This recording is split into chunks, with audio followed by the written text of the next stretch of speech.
Hello students, मैं कपिल कुमार शर्मा एक बार फिर आप लोगों के सामने एक नई वीडियो लेकर आया हूं। और आज की वीडियो किसी छात्र के द्वारा पूछे गए सवाल के जवाब में है।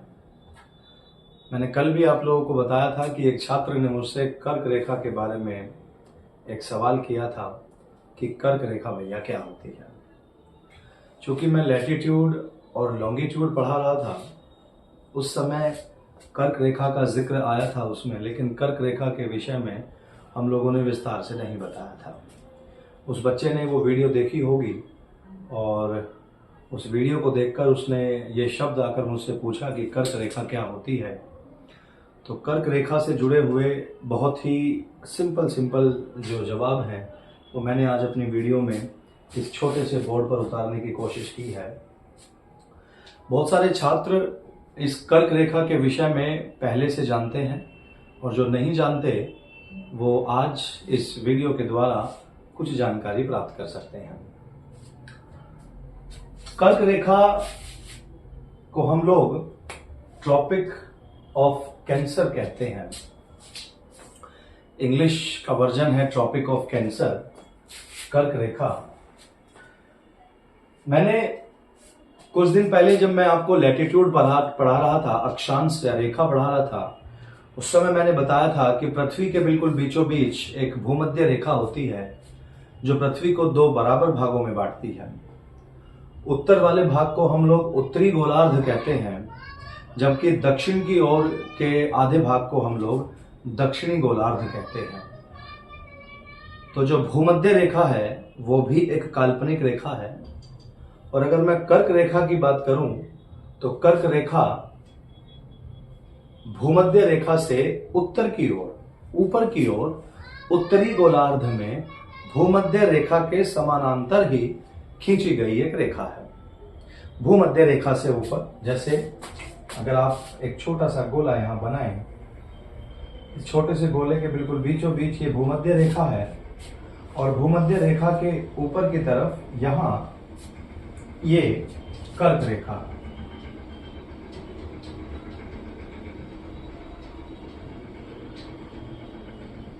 ये कर्क रेखा और बिल्कुल बीचों बीच एक रेखा है जो कौन सी रेखा कहलाती है? भूमध्य रेखा कहलाती है, जिसे हम लोग इक्वेटर कहते हैं। सो कर्क रेखा भूमध्य रेखा के समानांतर पश्चिम से पूर्व की ओर खींची गई एक काल्पनिक रेखा है। इधर पश्चिम और इधर पूर्व है, तो पश्चिम से पूर्व की ओर खींची गई एक काल्पनिक रेखा है, जैसे भूमध्य रेखा है, बिल्कुल उसी तरीके से। कर्क रेखा के विषय में मैं बात बताऊं, क्योंकि कर्क रेखा भारत के बिल्कुल बीचों बीच से होकर गुजरती है। भारत के बिल्कुल बीचों बीच से एक रेखा गुजरती है जिसे हम लोग क्या कहते हैं? कर्क रेखा कहते हैं, ट्रॉपिक ऑफ कैंसर कहते हैं। अब ये जो कर्क रेखा है वो किन किन राज्यों से होकर गुजरती है? कि मैंने बताया कि कर्क रेखा भारत के बिल्कुल बीचों बीच से होकर गुजरती है। तो भारत के बीचों बीच जहां से वो होकर गुजर रही है, उस बीच में कौन कौन से राज्य, कौन कौन से स्टेट आते हैं? तो कुल 8 राज्य आते हैं कर्क रेखा के बीच में। और वो 8 राज्य जो है उनका ऑर्डर मैंने बताया पश्चिम से पूर्व की ओर। इस ऑर्डर में गलती नहीं होनी चाहिए, ये पश्चिम से पूर्व की ओर है। ये पश्चिम से अगर हम लोग चल रहे हैं तो ये पूर्व की ओर के राज्य हैं, जिसमें गुजरात, राजस्थान, मध्य प्रदेश, छत्तीसगढ़, झारखंड, पश्चिम बंगाल, त्रिपुरा और अंतिम एक राज्य है जो है मिजोरम।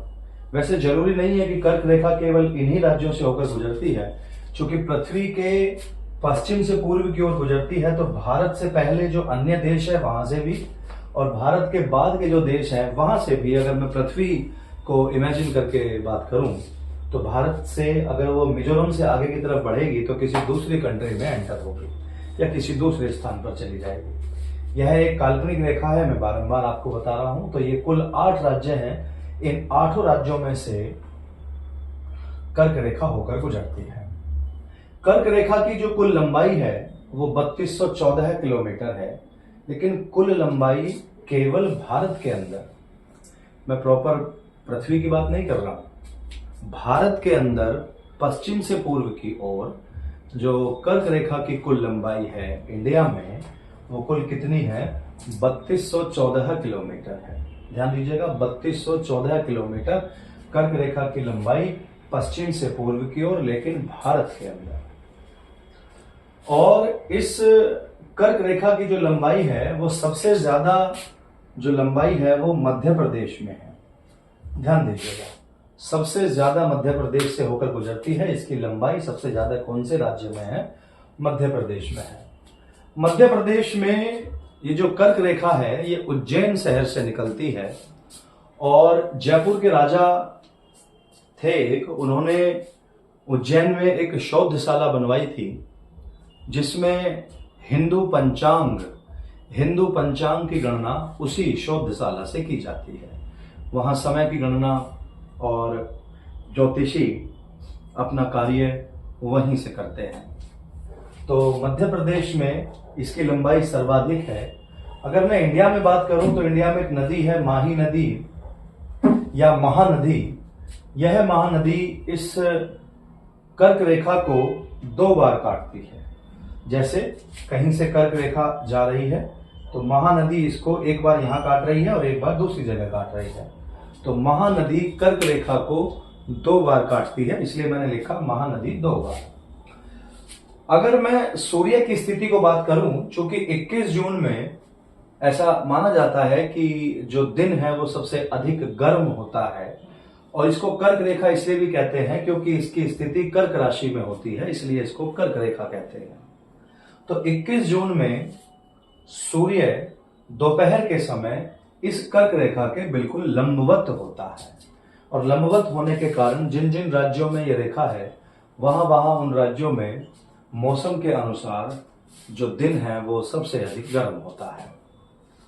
इसके बाद ये जो रेखा है बेटा, मैंने बताया कि अगर हम पृथ्वी को इमेजिन करें तो भूमध्य रेखा से ऊपर की ओर उत्तरी गोलार्ध की ओर यह रेखा पाई जाती है, इसलिए मैंने ये बताया कि यह रेखा उत्तरी गोलार्ध में है।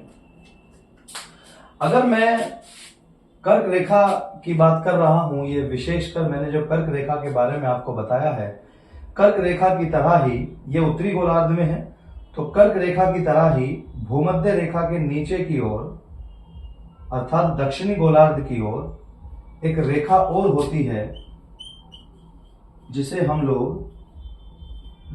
लोग क्या कहते हैं? मकर रेखा कहते हैं। मकर रेखा कहते हैं। ट्रॉपिक ऑफ कैप्रिकॉन कहते हैं इसको, मकर रेखा कहते हैं, जो भूमध्य रेखा से नीचे दक्षिणी गोलार्ध में होती है। तो मैंने यहां एक छोटी सी लाइन भी बनाई है कि कर्क रेखा से और मकर रेखा के बीच का जो क्षेत्र है, कर्क रेखा से और मकर रेखा के बीच का जो क्षेत्र है, जो जोन है, जो एरिया है, उसे हम लोग क्या कहते हैं बेटा? उष्ण कटिबंध कहते हैं। उष्ण कटिबंध कहते हैं। ये जो कटिबंध हैं, जो जोन है, इनके विषय में हम लोग अलग से वीडियो बनाएंगे। यहां इस विषय में बात करने से कोई फायदा नहीं है, पर यहां आप इस बात को रटिएगा कि कर्क रेखा और मकर रेखा के बीच के क्षेत्र को हम लोग उष्ण कटिबंध कहते हैं, उष्ण कटिबंध या जोन कहते हैं। तो ये विशेष रूप से है। और अगर सूर्य की स्थिति को हम लोग देखें बेटा, तो सूर्य की स्थिति अगर मकर रेखा से कर्क रेखा की ओर जाती है, थोड़ा सा ध्यान दीजिएगा, मैं इसको मिटा लेता हूं,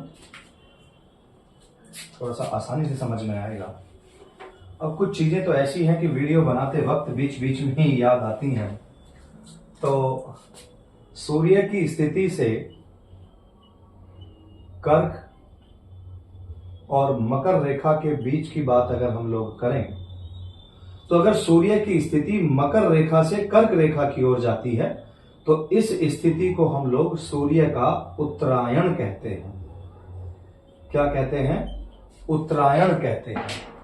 और अगर सूर्य की स्थिति कर्क रेखा से मकर रेखा की ओर जाती है तो इस स्थिति को हम दक्षिणायन कहते हैं। दक्षिणायन, इसे हम लोग क्या कहते हैं? दक्षिणायन कहते हैं। सूर्य की स्थिति उत्तरायण और दक्षिणायन। तो कर्क रेखा से जुड़ा हुआ सवाल उस छात्र ने जब मुझसे किया था और उस विषय में भी और भी बातें, उसने मकर रेखा के बारे में भी बात की थी, तो मैंने कर्क रेखा को थोड़ा सा विशेषकर समझाने की कोशिश की है, क्योंकि ये भारत के परिप्रेक्ष्य में महत्वपूर्ण भी है। इससे जुड़े हुए और सवाल भी यदि आपके दिमाग में आते हैं कि हमें कर्क रेखा के विषय में और कुछ भी जानकारी चाहिए या मकर रेखा के बारे में, तो आप मुझे मेरी वीडियो के कमेंट सेक्शन में लिखकर बताएं कि हमें इस विषय में और जानकारी चाहिए। तो मैं कोशिश करूंगा कि आप लोगों को कर्क या मकर रेखा से या इस वीडियो से जुड़े हुए जो बाकी सवाल आप लोग पूछोगे उसके आंसर समय से दे सकूं। इस वीडियो को बनाने के पीछे औचित्य यही है कि समय मैं भी दे रहा हूं और आप लोगों के सहयोग की आवश्यकता है। और सहयोग किस प्रकार दिया जाएगा, चैनल को सब्सक्राइब करके और अपने फ्रेंड्स के साथ में इसको शेयर करके आप लोग मुझे सहयोग कर सकते हैं। चूँकि मेरी मेहनत जो है आप लोगों का यही सहयोग मांगती है। मैं और भी बेहतर से बेहतर वीडियो बनाने की कोशिश करूंगा और कोशिश ये करूंगा कि और भी महत्वपूर्ण टॉपिक पर वीडियो बनाई जाए। तो अगली वीडियो का इंतजार करते हैं। तब तक के लिए धन्यवाद और नमस्कार।